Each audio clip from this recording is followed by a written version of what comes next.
वमल हयातुद दुनिया इल्ला लाइबुन व लहव। अल्लाह रब्बुल इज़्ज़त ने कुरान मजीद में फरमाया ये दुनिया की चीज़ें, ये ऐशो इशरत, ये महज खेल और तमाशा हैं। खेल और तमाशा क्यों कहा?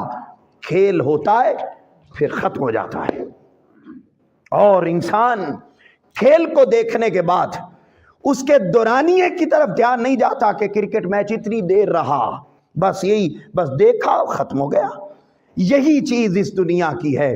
फरमाया अगर तुम 60 साल जिंदगी के बसर कर लो, 70 साल बसर कर लो, 100 साल भी बसर कर लो, तो फरमाया हदीस पाक में कि जब बंदा कब्र में जाता है उससे पूछा जाएगा बताओ दुनिया में कितना वक्त गुजार के आए, तो वो कहते हैं यौमिन औ बादा यौम, हम एक दिन गुजार के आए हैं या दिन का थोड़ा सा हिस्सा गुजार के आए हैं। दोस्तों, एक दिन या दिन का थोड़ा सा हिस्सा, और बाज अहदीस में आया कि हम इतना वक्त गुजार के आए हैं जितना असर की 4 सुन्नतें अदा करने पर वक्त लगता है।